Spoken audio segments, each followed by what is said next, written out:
A paz do Senhor Jesus, seja bem-vindo, seja bem-vinda. Eu sou o pastor Gerry Adriano, do Ministério Flor do Campo, aqui em Cariacica, no Espírito Santo. Estou aqui com mais um objetivo de estar ministrando a Santa Palavra do Senhor. Nós estamos na 13ª lição e hoje é o final, desse trimestre, desse 4 trimestre da lição CPAD Adultos. Estou novamente com a minha esposa, a professora Wanderleia. A paz do Senhor, irmã Wanderleia. Amém. A paz do Senhor, irmão Gerry. E vamos aqui fazer, como na outra lição passada, para o último trimestre, vamos fazer aquele bate-bola, Primeiro nós vamos fazer a introdução da lição 13ª e depois estaremos fazendo o bate-bola de todas as 12 lições anteriores. De uma forma bem resumida, as promessas de Deus são infalíveis, é o título da 13ª lição. O textuário vai dizer: Deus não é homem para que minta, nem filho do homem para que se arrependa. Porventura diria ele, não o faria, ou falaria e não confirmaria. Número capítulo 23, verso 19. A verdade prática vai me dizer: as promessas de Deus são infalíveis, porque Deus e sua palavra sempre cumprem um propósito. A leitura bíblica em classe está em Salmo 102, do verso 25 ao 27, e 2 Pedro 3, do verso 8 ao verso 13. Mas antes de fazer essa leitura, eu gostaria de pedir à irmã Wanderleia que orasse ao Senhor por nós. Amém, irmão Gerry. Soberano Pai, mais uma vez estamos aqui, Senhor, para falar, Senhor, para, Senhor, comentar a sua palavra, Senhor. Meu Deus, eu quero que o Senhor tome a cada ouvinte, Senhor, a cada um, Senhor, que se propôs, Senhor, a estar parando os seus afazeres, Senhor, as suas lidas, Senhor, para estudar um pouco conosco essa palavra, Senhor. Senhor, nós te agradecemos, Senhor, por mais um trimestre que o Senhor nos dá a vitória, por mais, Senhor, essa oportunidade, Senhor, de te adorar e exaltar o teu nome, Senhor, de meditar profundamente na tua palavra. Senhor, eu agradeço por cada ouvinte, em nome de Jesus. Amém. Amém. Leitura bíblica, Salmo 102 diz assim: Desde a antiguidade fundaste a terra, os céus são obras da tua mão. Eles perecerão, mas tu permanecerás. Todos eles, como uma veste, envelhecerão, como roupa os mudará, e ficarão mudados. Mas tu és o mesmo, e os teus anos nunca terá fim. 2 Pedro 3 vai dizer: Mas, amados, não ignoreis uma coisa, que um dia para o Senhor como 1000 anos, e 1000 anos como um dia. O Senhor não retarda a sua promessa, ainda que alguns tenha por tardia, mas é longano para convosco, não querendo que alguns se percam, senão que todos venham a arrepender-se. Mas o dia do Senhor virá como um ladrão de noite, na qual os céus passarão com grande estrondo, os elementos ardendo se desfarão, e a terra e as obras que nela há se queimarão.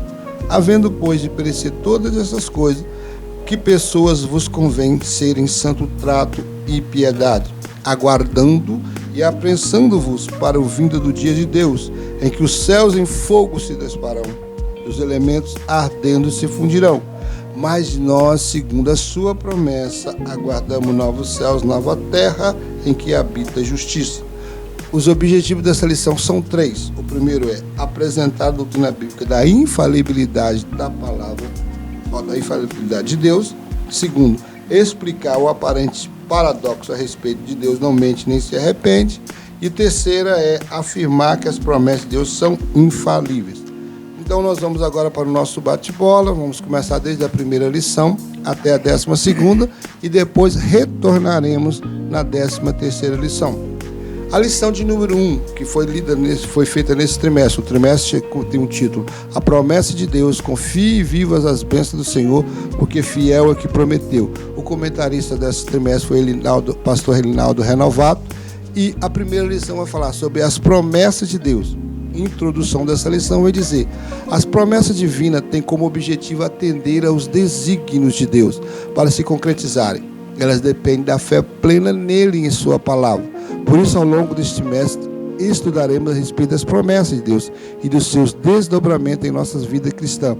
E especificamente nessa lição, desenvolveremos o assunto com o objetivo de conhecer os conceitos básicos, tipos e propósitos das promessas de Deus segundo a sua palavra. E a conclusão dessa lição vai dizer: Deus é soberano e zela pela sua palavra. não aprendemos que a promessa é o compromisso de Deus a respeito de algo com alguém. Há promessas condicionais e incondicionais.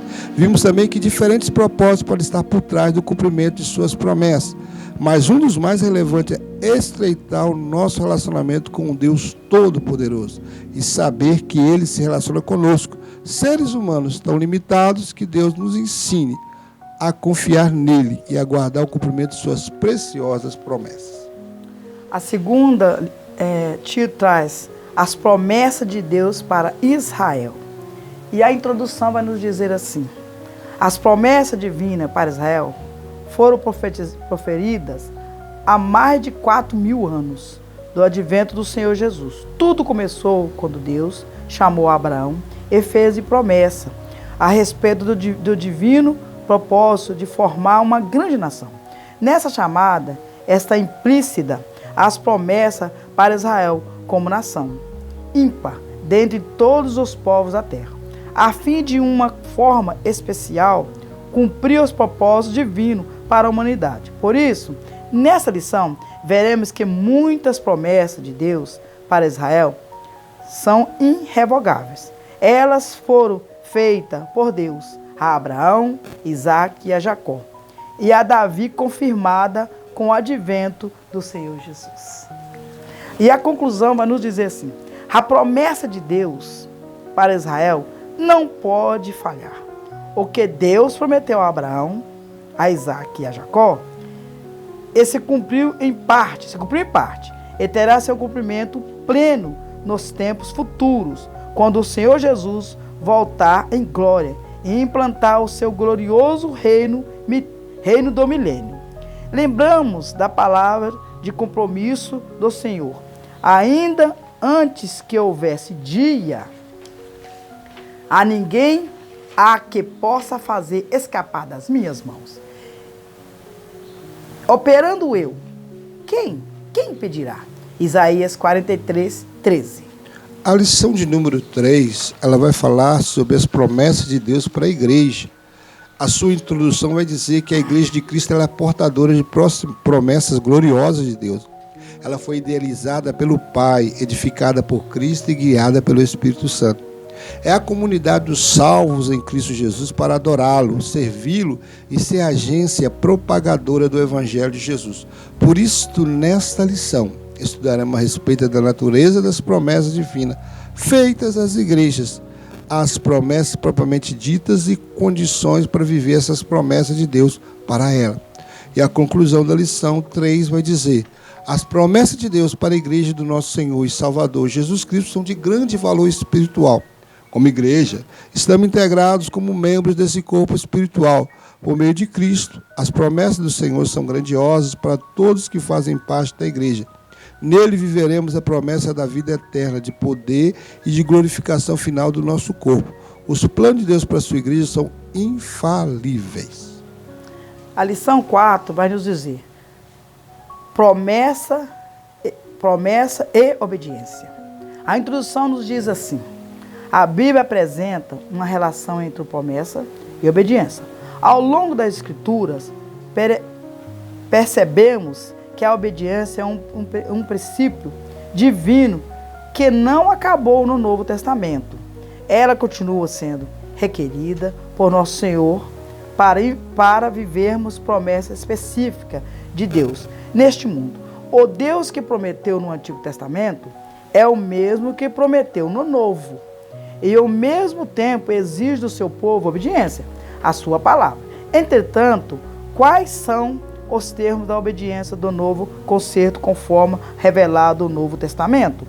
É o que estudaremos nesta lição. A conclusão vai nos dizer assim: nesta lição, estudamos a respeito da obediência como relacionamento com Deus, tanto na perspectiva do Antigo Testamento quanto no Novo. Vimos que, a despeito do novo pacto ter superado o antigo, o princípio da obediência de Deus é a sua palavra, e a sua palavra permanece o mesmo. Dessa forma, a promessa da justiça, paz, alegria no Espírito Santo, para quem obedece os mandamentos do Senhor Jesus, são promessas condicionais à nossa obediência a Cristo. Amém. A lição de número 5, ela traz por título a promessa e a salvação. A promessa de salvação, melhor dizendo. Amém. E na introdução dessa lição 5 vai dizer que a salvação é um dos mais importantes temas da página da Bíblia, pois é a principal promessa de Deus para a humanidade. A doutrina bíblica da salvação leva-nos a conhecer quão grande é o amor de Deus para com o ser humano. É exatamente isso que nos mostra o Evangelho de João, no capítulo 3, em que estudaremos a promessa da salvação, sua natureza e perseverança. Já a conclusão desta lição de número 5 vai dizer que a promessa da salvação nos lembra de que não podemos descuidar da nossa conduta diante de Deus e do mundo. A salvação, em primeiro lugar, ela depende de Deus, que estende a sua mão ao pecador perdido. Mas também é necessário que o ser humano aceite humildemente o amor e a graça de Deus em seu favor. Quem crê em Jesus é salvo, mas quem o rejeita permanece perdido em delitos e pecados. Efésios capítulo 2, verso 1. Vamos pedir aqui. 6. 6. A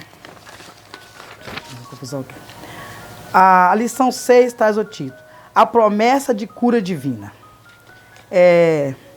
A introdução vai nos dizer assim: na cruz do Calvário, o Senhor Jesus realizou uma obra completa de salvação.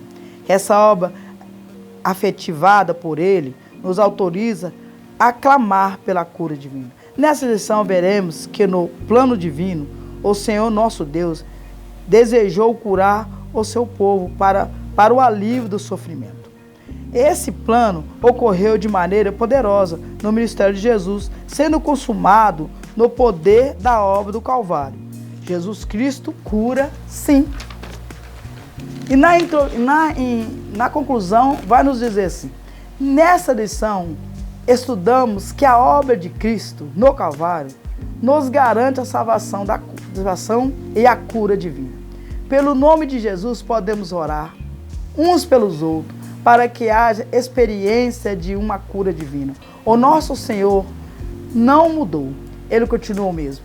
Por isso devemos nos dirigir a Ele com humildade, fé, perseverança, confiança, confiando que Ele é poderoso para sarar as enfermidades do seu povo. Jesus Cristo cura, sim. E na lição de número 7 vai trazer por título a promessa de um coração novo. A introdução dessa lição vai dizer que o coração tem uma perspectiva bíblica muito singular. A palavra se refere à realidade da vida interior de cada pessoa, por isso que ao longo da Bíblia nos deparamos com conselhos que nos incentivam a cuidar do coração, guardá-lo de todas as influências maléficas. O coração, segundo a Bíblia, é o centro da vida, e as promessas para o coração são o tema desta lição. Já a conclusão da lição 7 vai dizer que nessa lição estudamos a promessa de um coração novo para a igreja.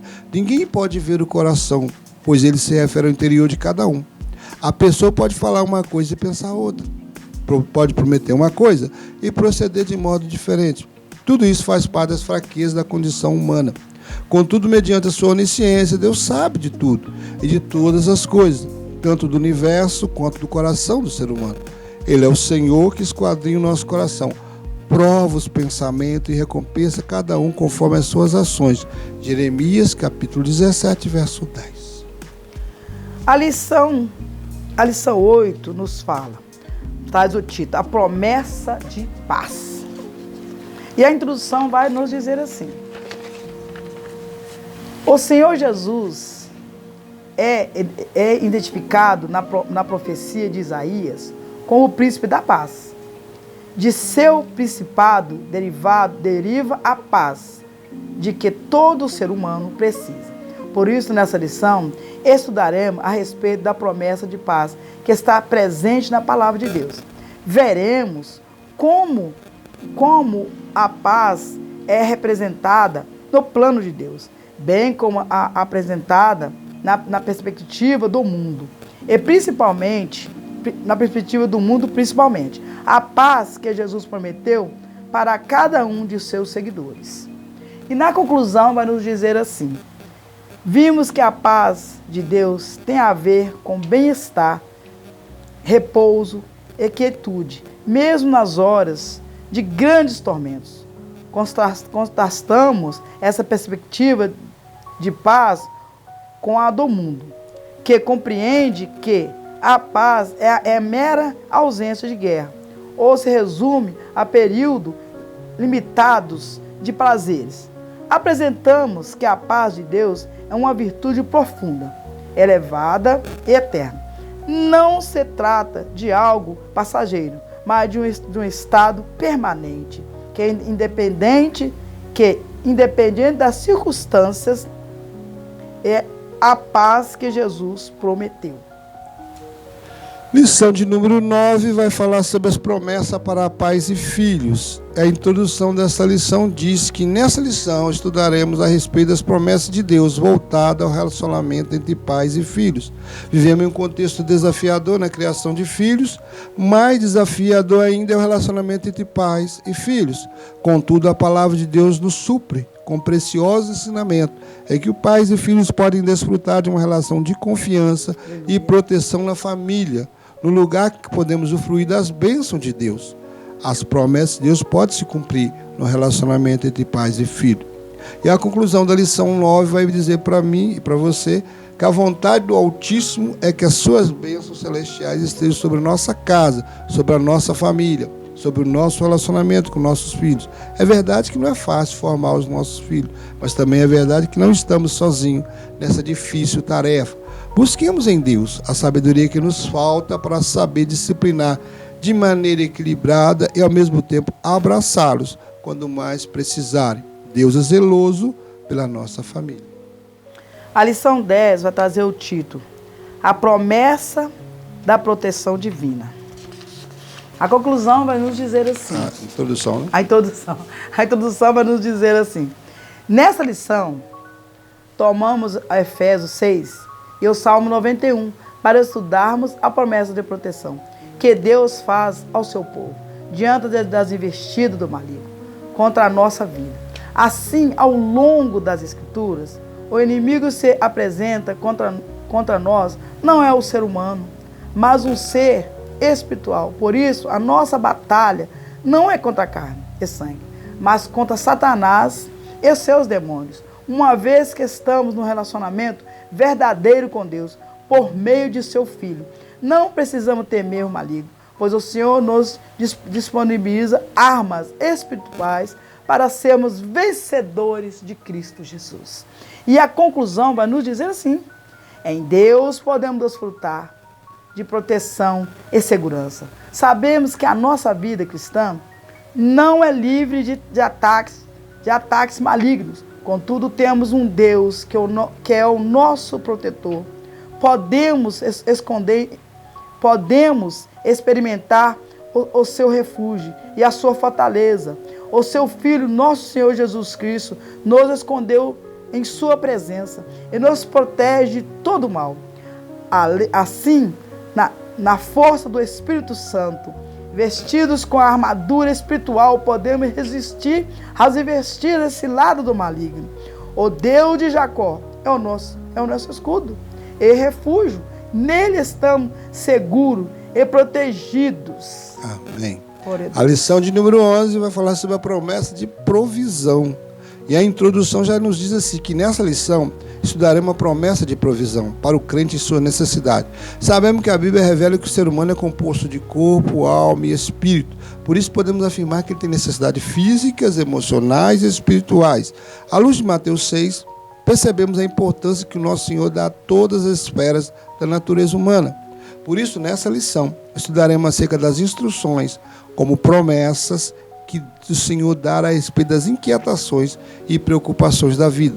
E a conclusão da nossa lição 11 vai falar que o nosso Deus, por meio de seu Filho Jesus Cristo, provê todas as nossas necessidades de natureza física, quer emocional ou espiritual, pois Deus nos trata como pessoas inteiras. Desta maneira, somos convidados a colocar cada área do nosso ser em plena dependência de Deus. De fato, não deixaremos de enfrentar o desafio de tomar decisões arriscadas. Contudo, podemos descansar em Deus e, mediante a presença e direção do Espírito, experimentar um período de plenitude em sua presença. A lição 12 traz o título: a promessa de vida abundante, irmão Jair. A introdução vai nos dizer assim: nessa lição estudaremos a promessa de vida abundante prometida pelo Senhor Jesus, conforme João 10. A vida com Cristo se contrasta diretamente com a vida sem Ele. Quando estamos em Cristo, tudo o que ensinamos e desejamos tem outros fundamentos. A vida abundante em Cristo preenche a lacuna que até então nem imaginamos que poderíamos ser preenchidas. Por isso, a vida abundante é uma promessa que começa e termina em Jesus, pois só mediante um relacionamento pessoal com Ele é possível desfrutar desta vida.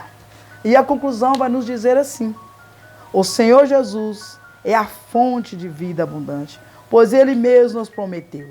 Essa promessa está disponível a cada crente que desenvolve um relacionamento pessoal com o nosso Senhor.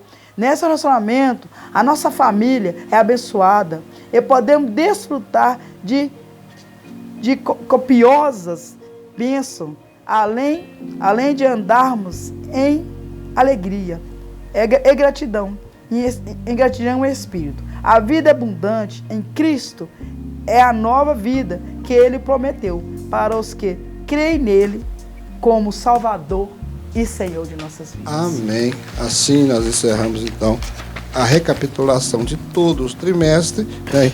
É claro que exceto essa lição aqui, a lição de número 13, que ainda não foi ministrada. Vamos então agora à introdução da lição 13, lembrando o título dessa lição: a promessa de Deus são infalíveis. Última lição, né? Já deixando saudades, né, irmão? Vamos lá. A introdução fala assim: a Bíblia revela atributos exclusivos de Deus. Sua onipotência, onipresença, onisciência, e é o que enfatizaremos nessa lição: sua imutabilidade. Por isso ele não fala em suas santas promessas, tanto no Antigo quanto no Novo Testamento.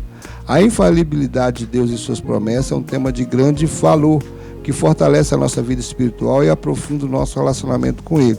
A palavra-chave dessa lição vai ser infalibilidade.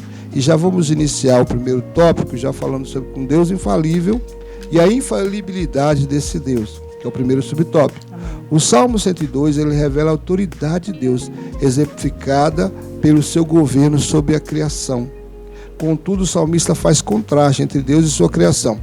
O que há na criação um dia passará e envelhecerá e mudará, mas o Criador não muda, ele permanece para sempre. A imutabilidade de Deus revela que ele é infalível. Por isso a Bíblia não há uma só referência que mostre que Deus falhou em seus planos. Palavras e promessas, ele é absoluto, infalível e imutável. Quando nós reportamos a nossa lição bíblica em classe, a primeira parte fala do Salmo 102, apenas 3 versículos. Mas nesses 3 versículos, eles são tão profundos que vai falar, o primeiro versículo vai falar sobre a eternidade do nosso Deus, que ele é eterno, é um ser incriado, não tem princípio de dia nem fim de dias, ele é eterno. E aí o autor bíblico vai escrever sobre a efemeridade das coisas, dizendo, né, que elas são passageiras, que hoje elas existem, mas amanhã murcharão, amanhã envelhecerão, amanhã serão queimadas, amanhã serão destruídas, amanhã vão envelhecer, mas o nosso Deus permanece eterno.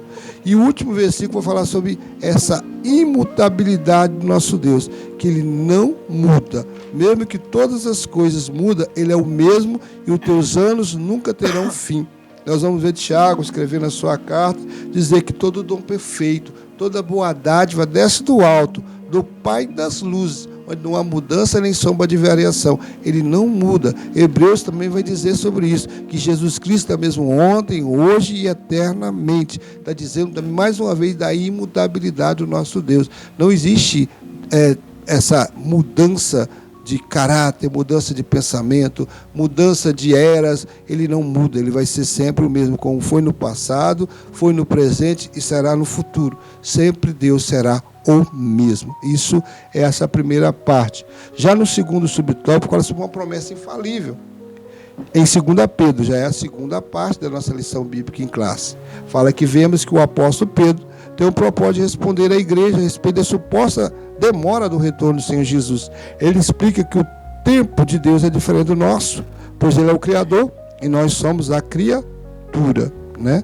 Então, o motivo do Senhor ainda não retornar para buscar-nos nada tem a ver com alguma falha em sua promessa, mas por sua longanimidade e bondade, pois não deseja que o ser humano se perca. Ele é paciente, mas haverá um momento em que o Senhor voltará e surpreenderá muitos e transformará todas as coisas. Versículo 10 a 13. A promessa de sua vinda é infalível.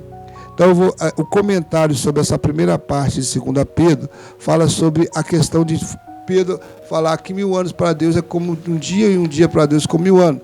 Ele está dizendo, fazendo comparação do tempo de Deus com o tempo do homem. E o tempo de Deus no grego é kairos, o tempo do homem no grego é cronos.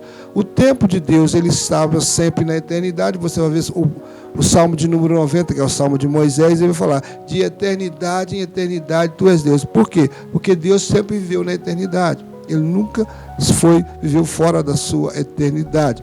Mas quando criou o homem, ele abre uma fenda nessa eternidade e cria o tempo. E na criação do tempo, então nós estamos encapsulados nesse tempo. Então nós aprendemos que nós nascemos, crescemos e morremos. Nós temos passado, presente e futuro. Deus não. Quando eu sempre gosto de citar aquela passagem de Moisés, quando estava apacentando as ovelhas do seu sogro Jetro, e quando viu aquela visão daquela árvore queimando, aquele arbusto se queimava e não se consumia, ele aproximou-se, e quando ele ouve a voz de Deus ali dentro daquele arbusto se queimando, que não se consumia, e vai dizer assim, eu sou o Deus de Abraão, de Isaac e de Jacó. Ele não usou o passado no verbo, ele usou o tempo presente, dizendo que ele continuava sendo o Deus de Abraão, de Isaac, de Jacó. Moisés já vivia um tempo muito, séculos, longe dos patriarcas, mas Deus está dizendo para ele, para vocês, Abraão já passou, Isaac já passou, Jacó já passou, mas para mim não, eles estão diante de mim.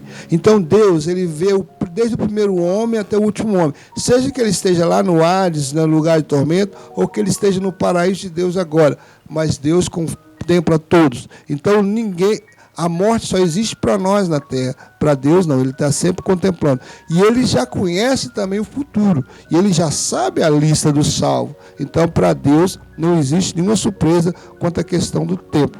E aí nós temos também a longanimidade de Deus na questão, da salvação. Tem como tardia a volta do Senhor? Não, ele é longânimo e é misericordioso. E ele sabe o tempo certo que vai haver o retorno do seu filho. Ele tem a data certa e tem essa preocupação de cumprir esta palavra. Vamos ao terceiro tópico. O terceiro subtópico fala sobre a palavra infalível de Deus. Ao longo da Bíblia vemos que Deus cumpre sua promessa conforme lemos em Reis. Bendito seja o Senhor que deu repouso ao seu povo de Israel. Segundo tudo que disse, nem uma só palavra caiu de todas as suas boas palavras, que falou pelo ministério de Moisés, seu servo. 1 Reis 8:56. Esse texto confirma a infalibilidade de Deus em cumprir suas preciosas promessas. Ele não esquece nenhuma delas, porque é zeloso para cumprir o que prometeu. Portanto, a Bíblia e a palavra de Deus é a fonte de promessas infalíveis para a nossa vida.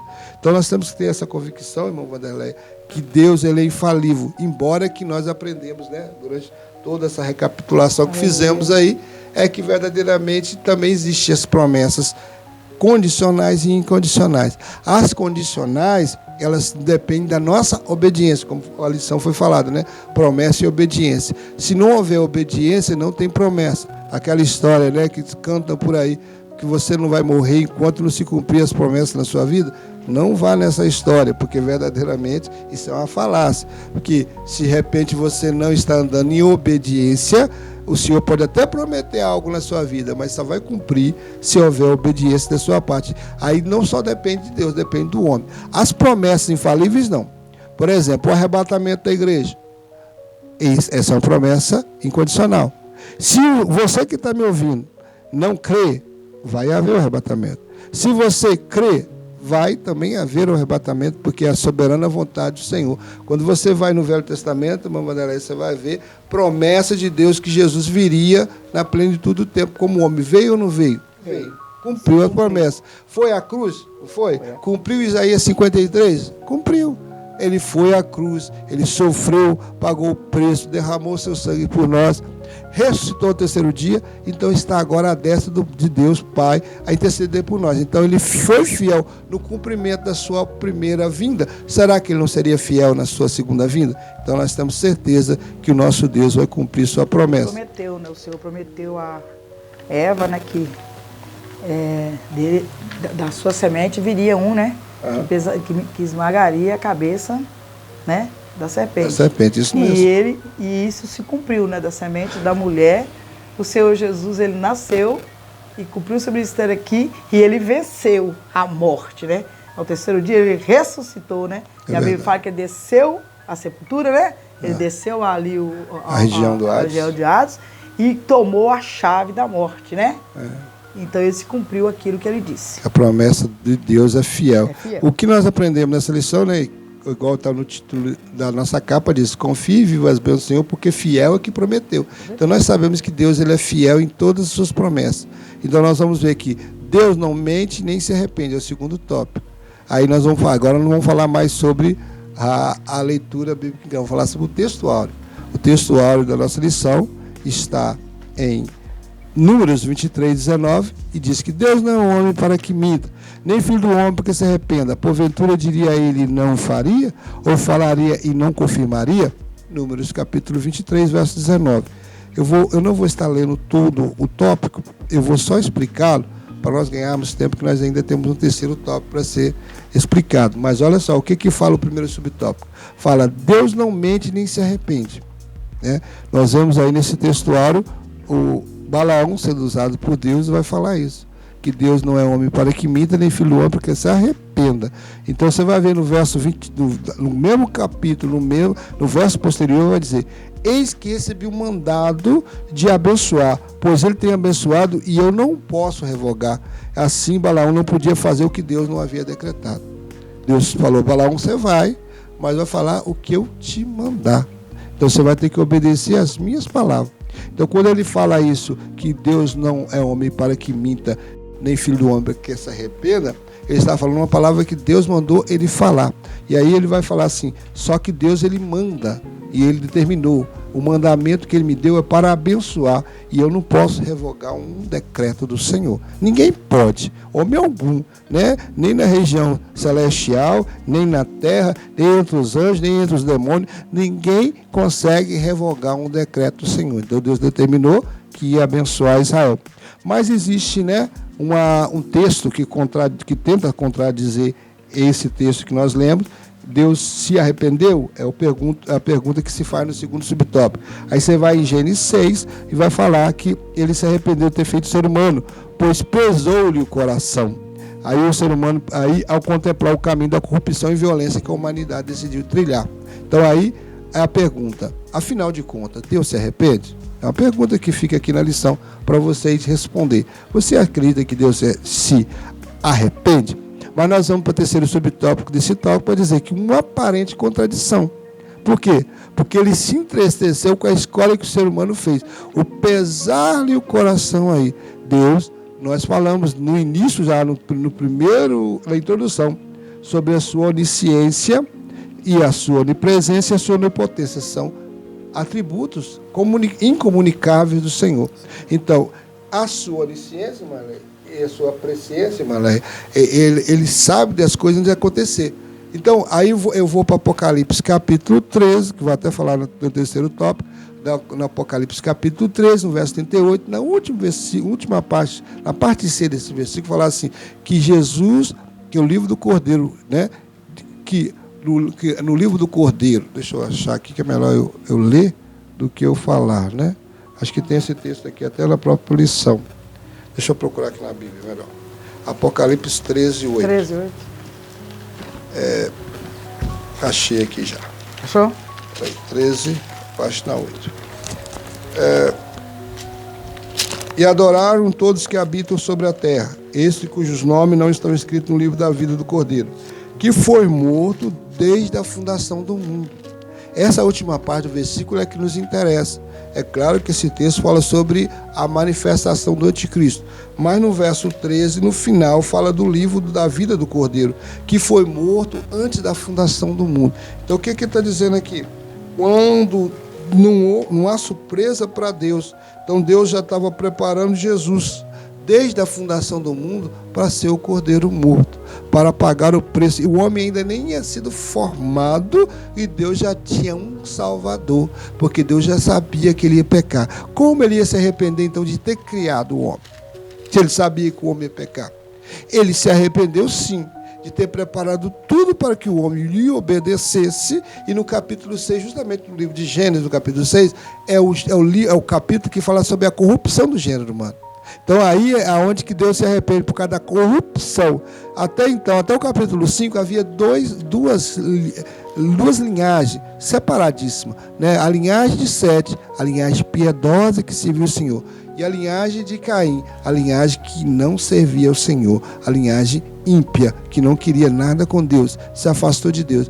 Mas no capítulo 6, os filhos de Deus, né, que é descendente de Sete, olham para as filhas dos homens, que é a descendência de Caim, e vê que são belas e atraem-se por elas. E nessa atração começa a relacionar essas duas linhagens. E aí existe a corrupção do gênero humano. Então, a esse momento é que Deus se arrependeu. O quê? Pesou-lhe o coração. Ele preparou um caminho bom para que o homem vivesse nesse caminho bom. E agora o homem resolveu trilhar um caminho mau. Então, não é o erro de Deus, mas é o erro do homem. O que nós entendemos de arrependimento humano se chama metanoia. É mudança de mente. Quando eu me arrependo, eu fiz errado, eu pequei, eu andei no erro. Aí eu mudei a minha mente, eu mudei o meu pensamento. Agora eu faço uma guinada de 180 graus. Eu saio do caminho do erro e vou caminhar no caminho certo de Deus. Isso aí é metanoia, isso é mudança de mente, isso é o homem arrependendo dos seus pecados. Agora, quando eu falo de arrependimento de Deus, eu estou falando que Deus está olhando na perspectiva humana e vendo o homem errar. E ele vendo o homem errar, o que ele fala? Então ele se arrepende no sentido de que ele preparou tudo para que o homem não errasse, o homem erra a si mesmo. E aí tem a palavra o antropopatismo. O que é? É dar sentimentos humanos a Deus. Esse arrependimento é algo humano, mas se usa na teologia para que nós possamos entender os textos bíblicos. Porque é igual Jesus falou para Nicodemos: se eu falo das coisas terrestres, você não me entende, se eu falasse das celestiais. Então, se Deus fosse falar conosco na linguagem celestial, nós não entendíamos a Bíblia.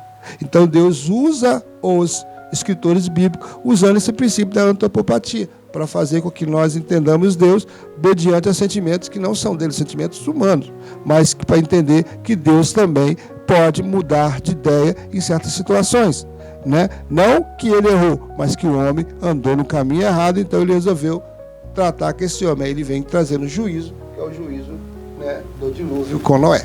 E essa parte aí, sua irmã me dá uma falha, dos filhos das trevas, né? Os filhos da luz andaram com os filhos, né?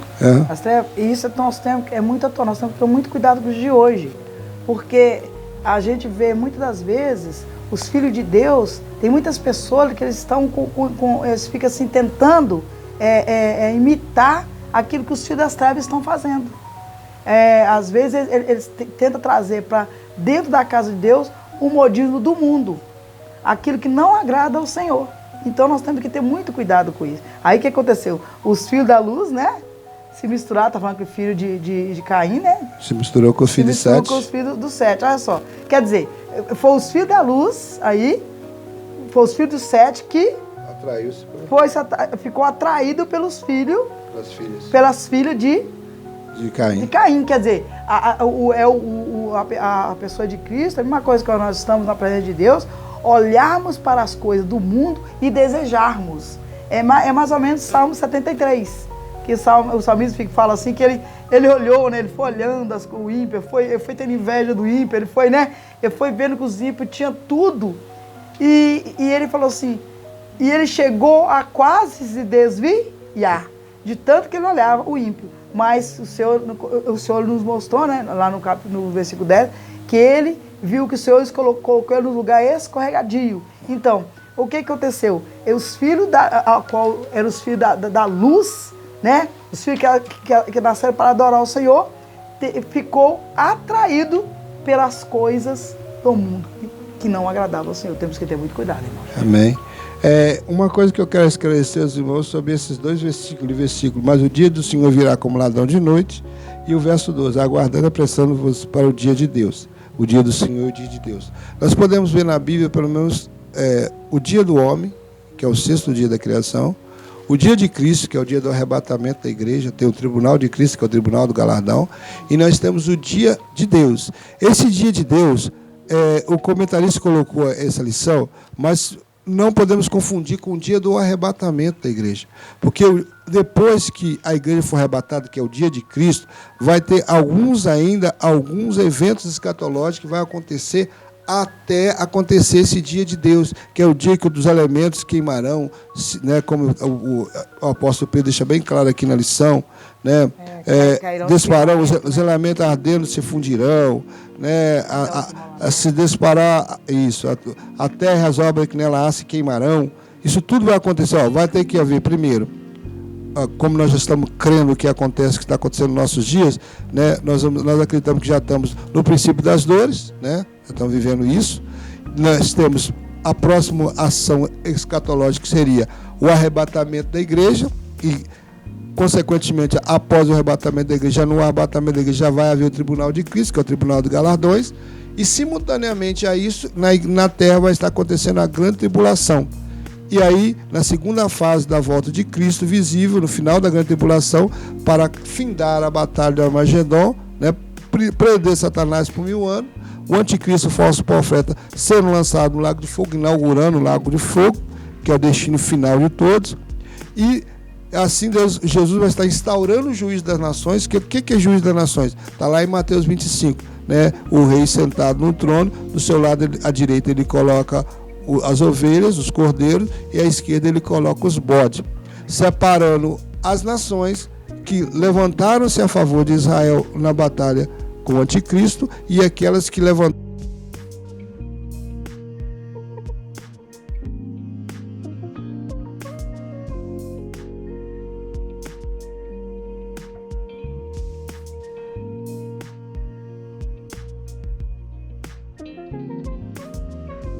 do governo literal de Cristo. E depois desses 1000 anos, Satanás será solto. E uma vez ele solto, haverá uma rebelião, a última das suas rebeliões, para testar aqueles que nasceram no milênio. E aí, quando ele for rebelar, aí sim, ele vai ser exterminado, lançado, né, no lago de fogo, juntamente com seus demônios. E aí virá, então, vamos lá para Apocalipse 20. Apocalipse 20 virá, então,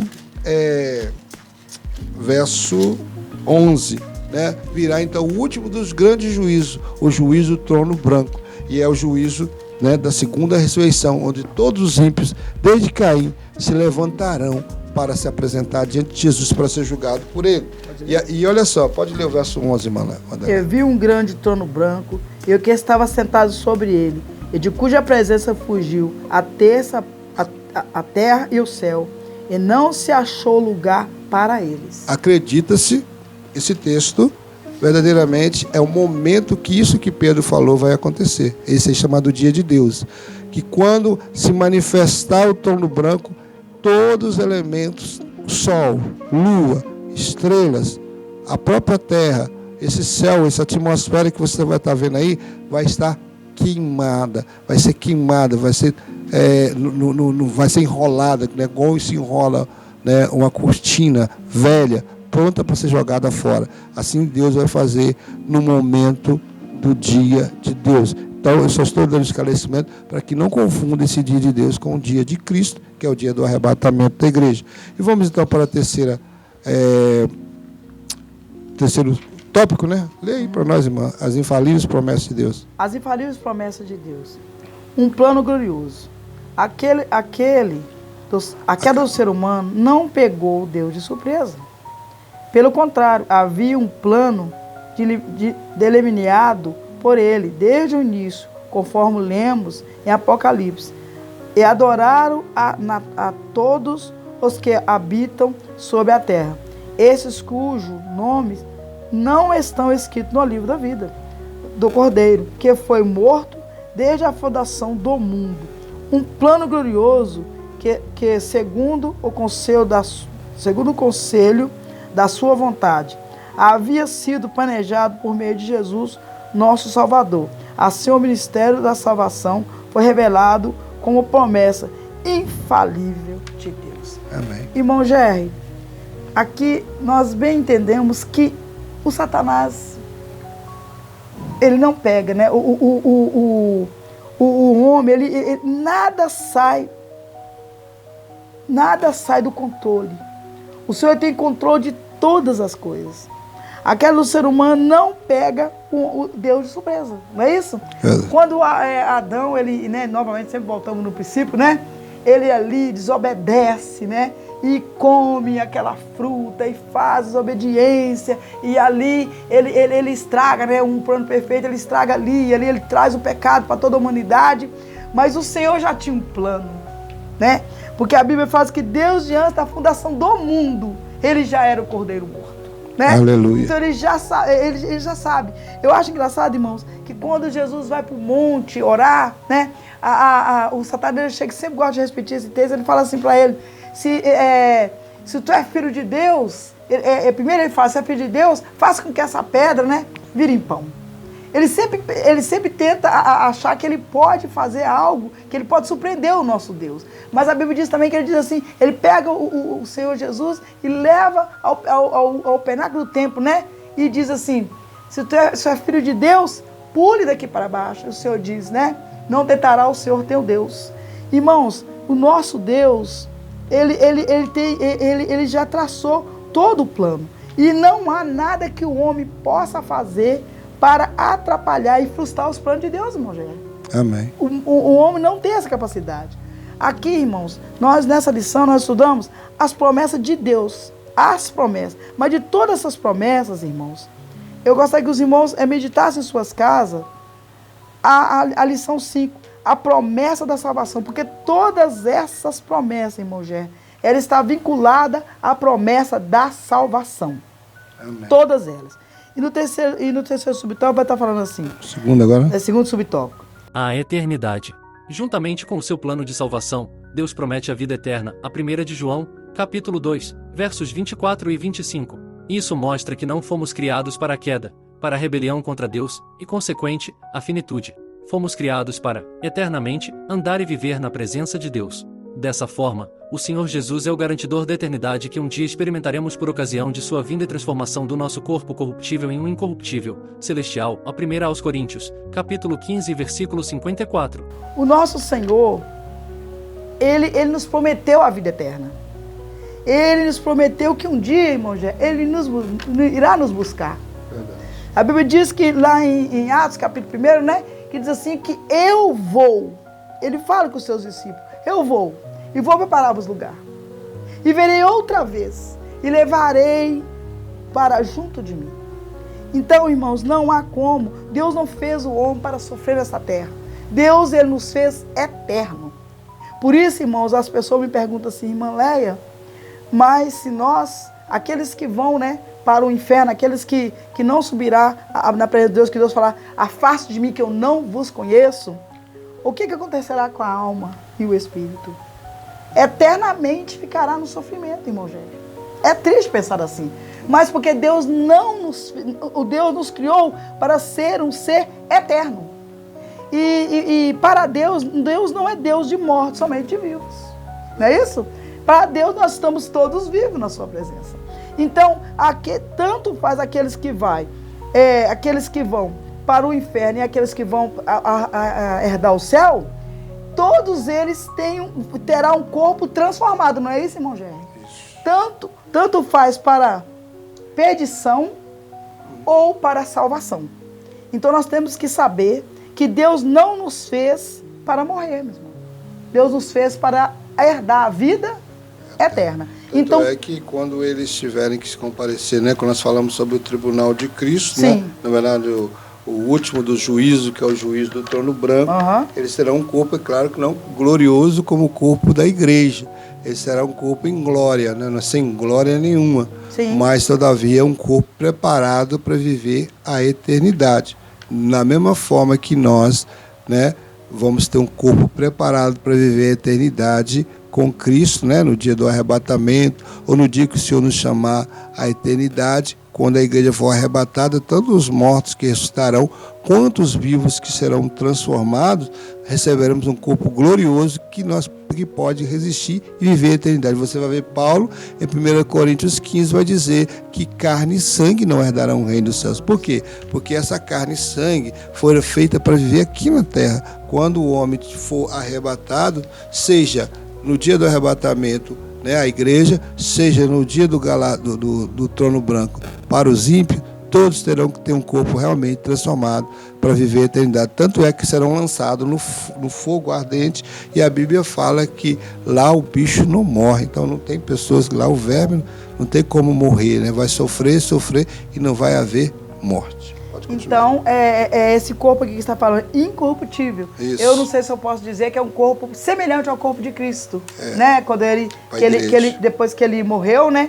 E ele ressuscitou e veio falar com os seus discípulos, né? Isso. Era um corpo que a Bíblia fala que quando ele vai falar com Tomé, ele atravessa a porta, né? E ele é um corpo assim, totalmente diferente, um corpo sem nenhum tipo de pecado, um corpo totalmente, eu não posso dizer essa palavra. Algumas pessoas falam assim, um corpo turbinado, um corpo que não tem nenhuma enfermidade, né, sobre ele. Amém. E aí o terceiro subtópico diz assim, a esperança forjada na promessa infalível de Deus. Ao longo do século, o ser humano busca uma maior expectativa de vida.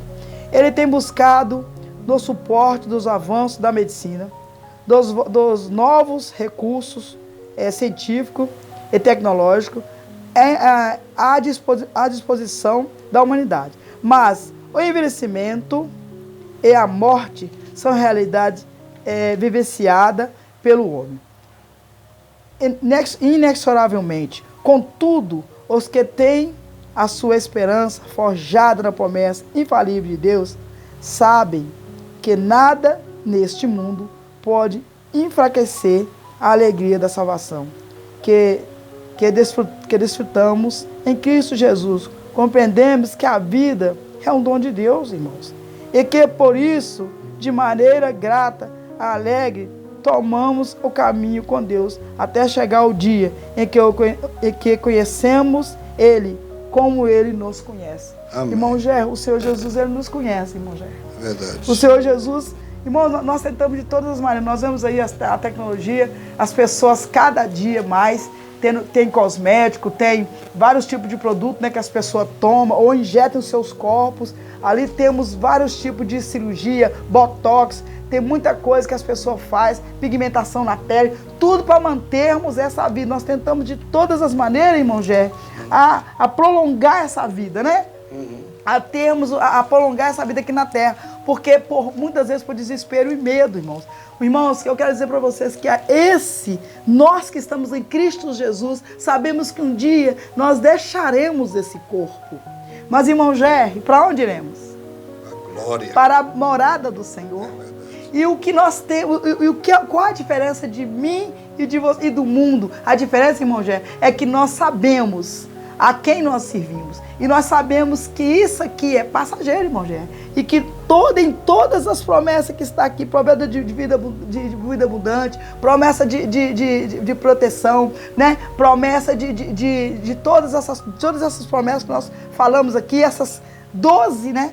12 lições, né? 13 com essa aqui, que falamos sobre as promessas que o Senhor tem para nós, que são muito ricas, né, irmão Gé? Promessa de prosperidade, promessa de vida, de provisão para a nossa família.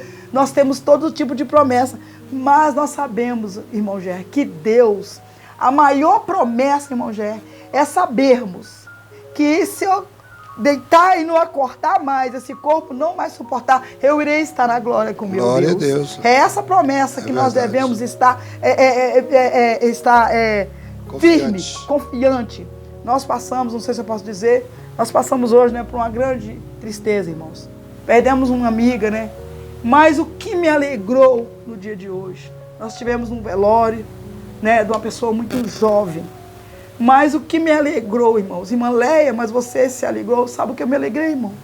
É porque no momento final, nos últimos dias, essa jovem, ela aceitou o Senhor Jesus. E ela se enquadrou aqui, ó, na lição 5. A promessa de vida eterna. Amém. Irmãos, é como o ladrão da cruz. A Bíblia fala que tinha dois malfeitores, né, irmão Gé? Uma à esquerda, outra à direita. E a Bíblia diz que todos eles falavam e brigavam, dá tempo de ler o versículo, falavam e faziam chacota com o Senhor Jesus. Mas depois um deles passou a ouvir o Senhor Jesus. E no final ele disse: Senhor, lembra-te de mim quando entrarem no paraíso. Ele, naqueles 3 horas que ele ficou com Jesus, a palavra, ele ouviu, ele absorveu, irmão, já é a palavra, e aceitou o Senhor Jesus. E o Senhor Jesus disse: hoje mesmo estarás comigo no paraíso. Amém. Irmãos, não tem tempo de casa. Nós só devemos olhar para Cristo. O Senhor Jesus é o nosso caminho, Ele é o nosso alvo e Ele é a nossa proteção, mas com Ele devemos estar firme e não desviarmos nem para a esquerda e nem para a direita. E que as promessas de Deus possam continuar nos alcançando. Conclusão da nossa lição. Concluímos mais um trimestre estudando a respeito das promessas infalíveis de Deus. Aqui temos a oportunidade de renovar a nossa esperança no Senhor, sabendo que podemos fazer a nossa caminhada com Cristo de maneira confiante e segura, pois nosso Senhor é fiel para cumprir suas infalíveis promessas. Confiemos em Deus e na força do seu poder. Isaías 55, no verso 10, vai dizer assim: porque assim como desce a chuva e a neve do céu para lá, não tornam, mas regam a terra e fazem produzir e brotar e dar semente ao semeador e pão que come, assim será a palavra que sair da minha boca. Ela não voltará para mim vazia, antes fará o que me apraz e prosperará naquilo que a enviei. Então nós temos que entender que as promessas do Senhor são fiéis, porque as suas palavras são fiéis. E quando a palavra de Deus sai fazendo uma promessa, ela não voltará vazia para o Senhor, mas fará aquilo que apraz e prosperará para aquilo que ela foi enviada. Então, todas as promessas que foram ditas nessas lições são para que você e eu tome posse. E o principal dela é a sua salvação. Se você que ouve essa mensagem ainda não tomou posse da promessa de salvação, hoje é o tempo de você crer no Senhor Jesus e recebê-lo como Senhor e Salvador da sua alma, porque verdadeiramente todas as demais promessas se cumprirão na sua vida. Promessa de vida abundante, promessa de provisão, todas elas virão até você. Mas uma coisa é, a maior de todas elas é um dia habitar a eternidade com o Senhor. Por isso nós estamos te fazendo, nesse finalzinho de trimestre, esse apelo. Onde você estiver, creia no Senhor Jesus e aceite a Ele como Senhor e Salvador da sua alma. Isso é a maior das promessas. E você vai ver nesse momento como Deus vai mudar a história da sua vida, a história da sua família, como aconteceu com Paulo ali naquela prisão em Filipos, quando aquele carcereiro pergunta a ele: que farei para ser salvo? E Paulo diz: crê no Senhor Jesus Cristo e será salvo tu e tua casa. A promessa é para você, meu querido, extensivo para a sua família. E assim nós terminamos, agradecido ao Senhor, mais esse trimestre. Eu quero passar para a irmã Wanderleia suas conclusões finais. Irmãos, eu quero agradecer por mais essa rica oportunidade, né, irmão Gé? Mais um trimestre estarmos aqui ensinando a palavra de Deus. Mas ainda quero falar para você, querido ouvinte. Aproveite que nós estamos numa data muito importante para a humanidade, para toda a humanidade, né? Nós estamos comemorando, vamos comemorar na quarta-feira agora, o nascimento, fictício, não temos certeza se foi nesse dia, mas é a data que comemoramos o nascimento de Cristo. E estaremos juntamente com nossos amigos, a maioria de nós estaremos juntamente em família, irmão Gé. E eu gostaria de pedir a vocês, a você que tem aquele amigo, você que tem aquele vizinho, você que tem aquele irmão que ainda não decidiu por Jesus, esse é o momento, irmão, momento propício, momento oportuno, de você estar fazendo, esse apelo para Ele. Porque Ele estará, nós, principalmente nesse mês de dezembro, é o mês que nós estamos, que as pessoas, pelo menos nas suas correrias, eles param um pouco para ouvir, para ouvir de Jesus, mesmo de uma maneira não muito ortodoxa, mas eles estão ali sujeitos a ouvir de Cristo. Aproveite, irmãos, que eles estão perto, que você está próximo à sua família. Mais sensíveis, né? Eles estão sensíveis à palavra. Irmãos, aproveite esse momento Porque nós não devemos perder nenhum momento, irmãos, para pregarmos essa palavra, irmãos. Pregue a palavra do Senhor. Fale de Jesus para sua família. Eu mesmo que está ali, todo mundo ali no momento, mas tira um momento, tira uns minutos dessa festa, dessa alegria, no momento daquele almoço gostoso, né, que todos, a maioria prepara, e fale que Jesus, ele salva, que ele cura, e que ele liberta, e que ele tem o maior dos presentes, que é levarmos-nos para o céu. Amém? E eu agradeço aqui, né, mais essa rica oportunidade em nome de Jesus. Amém. Que Deus em Cristo nos abençoe. Em nome de Jesus.